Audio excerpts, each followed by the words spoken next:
Sorry, neighbors.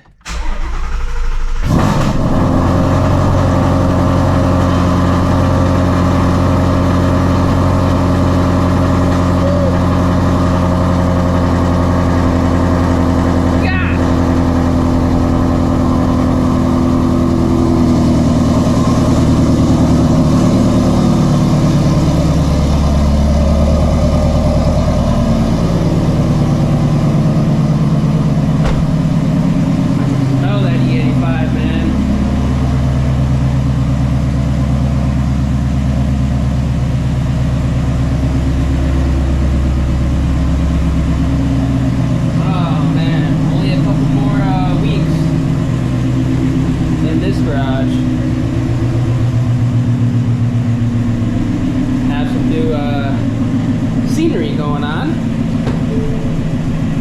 if you catch my drift.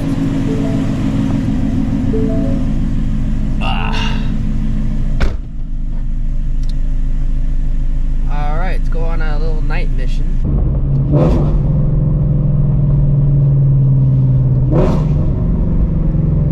All right, welcome back to the channel, everyone. Hope you guys are having a great rest of your day, start your day, whatever time it may be.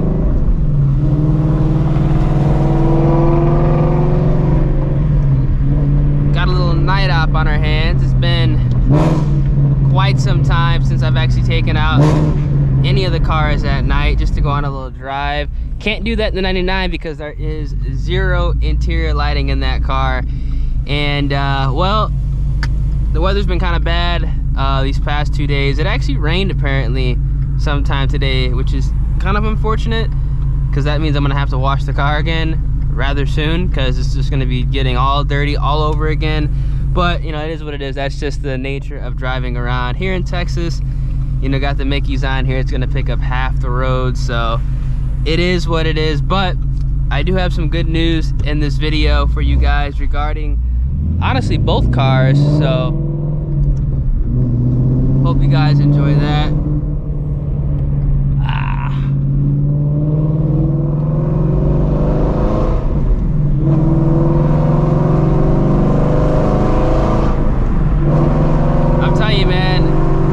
Sounds 10 times better at night. Less cars out, more acoustic. Really can't beat it. These downshifts going to this tunnel is about to be crazy. I'm gonna hit up another tunnel in this vid as well.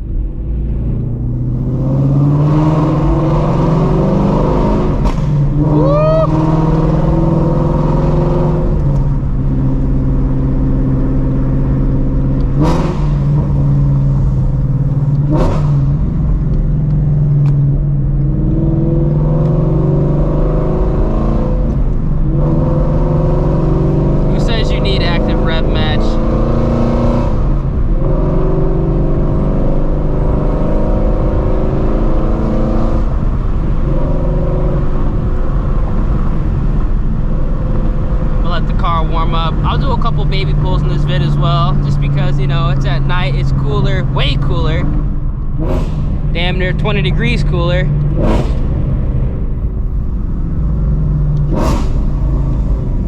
Man, dude, you just can't, that sound, just that bite of the voodoo, man. That light was red for a ridiculous period of time. Oh my God, we're still getting the pops. Dude, I'm telling you right now, this thing just, it sounds crazy at night. You ever want to just hear what your car would sound like with, you know, nothing just taking the beautiful symphony away? Come out at night. Woo!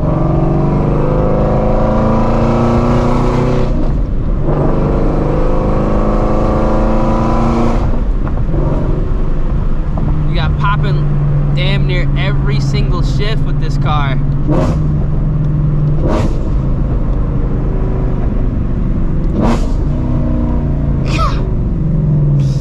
Hey, man. I'm telling you guys, this car puts a smile on my face every single time I take it out. And this exhaust setup has been the same like since damn near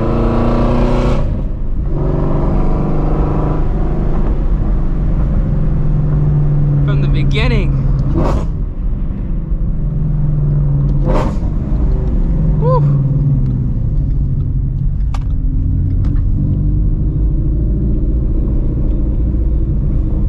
Yeah. This thing sounds nutty.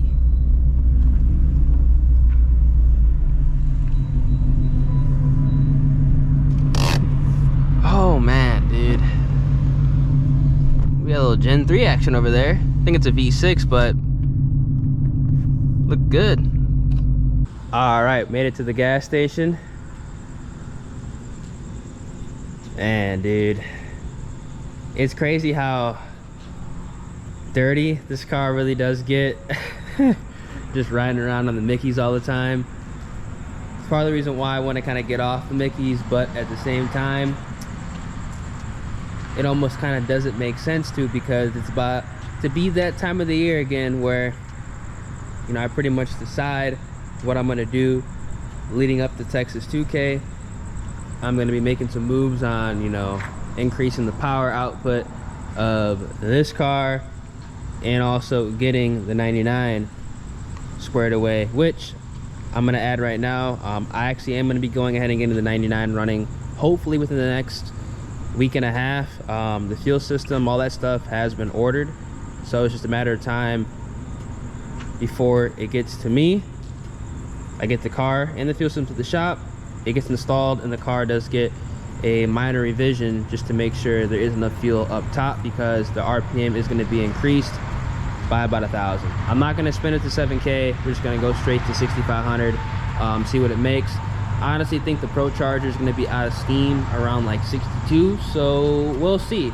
Definitely don't want to overspin the Pro Charger because it's not a Vortec heavy duty head unit. It's an actual, you know, self-contained unit, so you don't really want to overspin those. So whenever, you know, that stops making power, which I think is going to be like 62, 63, you know, we might go to 65, but that's it.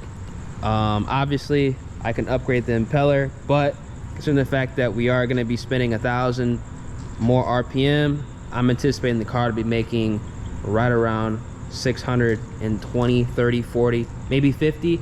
Honestly, I don't know, but I think I'll be happy with it, and focus on this car. Whew. You guys can probably tell that I actually went back to the stock shift knob. The Billet Works knob, it was nice, but in all reality, it just was too much of an annoyance.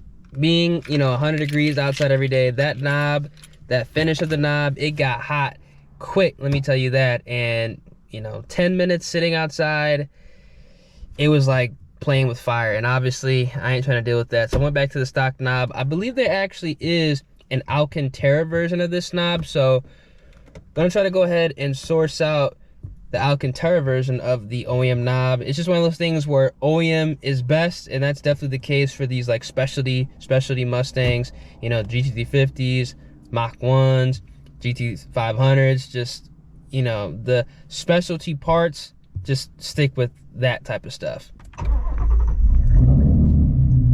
Whew.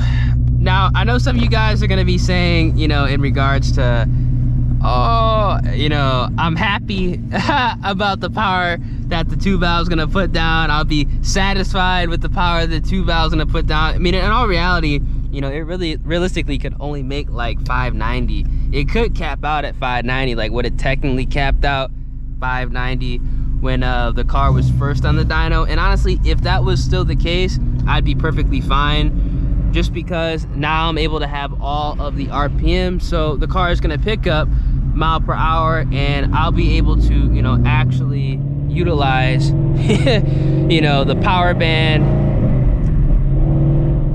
and, you know, what that setup is supposed to be doing, even though technically it's going to be underutilized because I'm not shifting at 7K. 6,500, that's going to be it. That's all I'm going to need, and honestly, just to play it safe, safe. We're just gonna keep it there for right now. About to hit this tunnel right quick.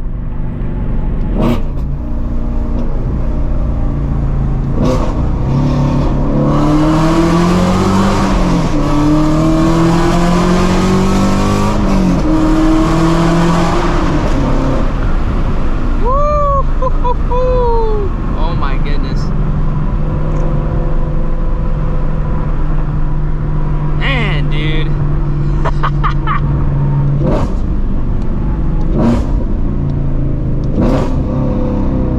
Dude, I'm telling you right now, dude, just the sounds alone, dude. It's something else.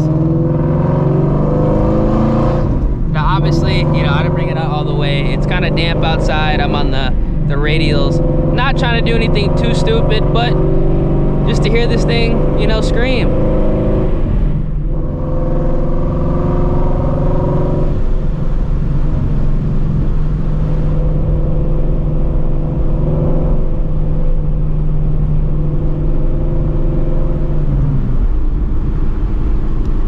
I think I made a comment in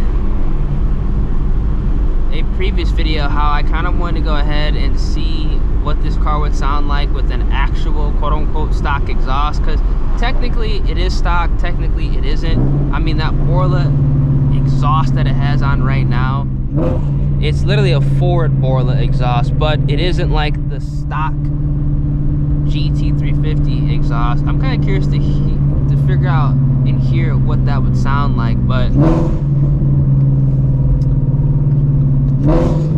I'll tell you this right now, I ain't gonna go ahead and buy a stock exhaust because, number one,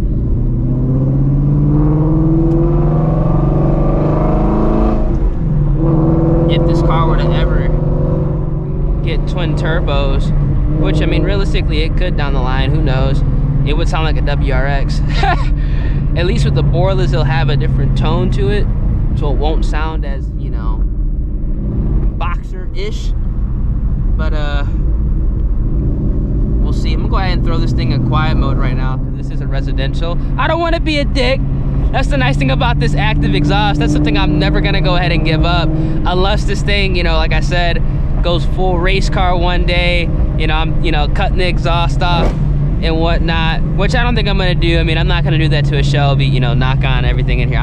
Shit, you never know. Knowing me, you know, in 3 months this thing could have literally, you know, a full drag pack on it, you know, dumps, you know, turbos. I'm doing the exact opposite of what I said I was gonna build this car to be, because like I said, I wanted to have like a jack of all trades, something I can do, you know, everything with. You know, I can get down on the weekends in Mexico and also just do what I'm doing right now, you know, taking this car out at night and just cruising it and having it still be, you know, streetable, quote unquote streetable, and, you know, not crate. God, I forgot how bad these damn roads are out here, man. This don't make no type of sense. It's like everything is up and down, up and down. I'm not trying to scrape nothing, even though I do have a spare lip, but I'm like, man, this car is low to the ground, but it's not that low. And also, I think I actually am going to lower the car when I do swap out the tires on this. I do want to get new wheels, but I'm gonna hold off on that. There's some, you know, more important things I want to get. I think getting boost and all the supporting mods, oh, somebody got popped, is definitely kind of, you know, more interesting to me personally than getting wheels. And I would have to get some forged wheels, because anything, you know, except forged would be a complete downgrade on this car. Now,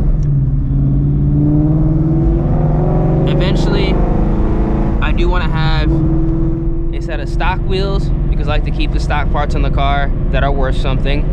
I want to keep a street setup for this car at all times as well. And I also want to have a drag setup. So essentially have like 3 different sets of wheels, all for, you know, the different, you know, usages this car can go ahead and, you know, take on. Now, obviously, the street setup for what I'm doing right now, just cruising around town. I'll get a drag setup for, you know, when I take it out, you know, racing and whatnot. Into the strip, and then I can keep the stocks for, you know, if I want to put the stocks back on it one day. I don't know, go like a legit Ford show. But that's something that I do plan on doing in the future. Technically having, you know, 2 show sets of wheels, but technically they're not really show because they're performance. That's the nice thing about, you know, this platform is like the stuff you can do to the car, it's almost always a an upgrade.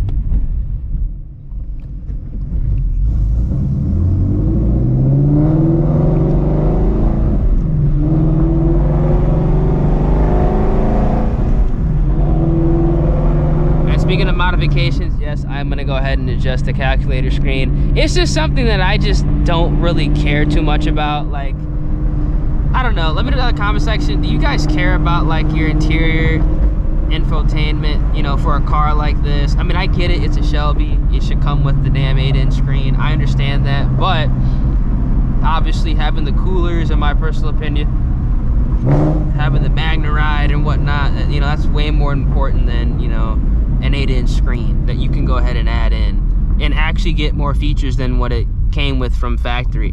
It's just something that, like, I'm not really too worried about. If I really wanted to swap it in, I would have already done that by now. I would have done that honestly probably the first week of me getting the car, but I just enjoy driving this thing, man. I just enjoy driving and just kind of just talking to y'all and just cruising. That's the one thing about the 350 that I do love. Like, out of all the cars that I've owned, this is the one car that I could just drive and not beat on to get that satisfaction. Like with the 2-valve, the white 2-valve, you know, I could kind of do the same thing, but, you know, it was always in my back of the mind, I need to race this car. With the FRS, same thing, it had to be wrung out literally, otherwise it was, you know, it was an okay street car. That was like a starter car for me. Literally, that was the first car that I actually started modifying, so it was like a starter car for me. The black car, that car, you know, it's fun to, you know, to cruise, but obviously, you know, it having a cam,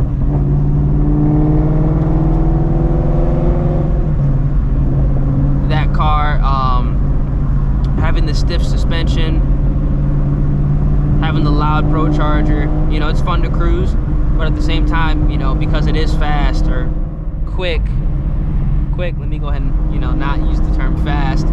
I always do want to be, you know, beating and racing that car, but this, I can just jump into it, drive it around like I'm doing right now. I mean, I'm at like 2,500 RPM, and I have, you know, no intentions of just ringing it out. Like, I can't tell you the last time that I've done a 2nd to 5th gear watt pull in this car, because it hasn't happened in months, and I'm completely okay with that. When the time comes, obviously it's gonna be like, holy shit, but like right now, I have just been enjoying just cruising this car, honestly driving it like a straight grandma, and like I have had no interest and no like need to you know, to beat on it, which is ironic because this car was designed to be, you know, ran at the high RPMs. It's just something that I feel like, you know, these S550s, they did a good job with, man. You can do whatever you want with the S550s, literally. Drift them, cruise them, race them. You know, it's perfect. All right, hope you guys enjoy the POV at night. I gotta go ahead and wash this car later today when it is bright outside, because this thing gets so dirty, like I mentioned earlier with the Mickey Thompsons, but the car still looks nasty even when it is dirty. It's crazy, man. Like, simple, yet I think very clean in my personal opinion. A lot of people enjoy the stripeless look of the 350. I like the stripes, but I think this is kind of more my speed with the carbon hood, the triple yellow, the roof wrap, and I actually am gonna go ahead and be swapping out the rear spoiler, I believe next week as well. So that's a massive W. Also gonna go ahead and do some minor changes to the car as well. But for the most part, I think we're going to be good to go as far as appearance mods. Obviously, we still need to do the paint correction and the ceramic coat with the PPF, but I'm going to go ahead and obviously have to wait on that until we get the 2-valve back and have another car to essentially daily drive. But if you guys enjoy these POVs at night, make sure you drop a like on the vid, subscribe to the channel, turn those post notifications. It's been your boy Ears, and I'm gonna catch you guys in the next one, man. Deuces.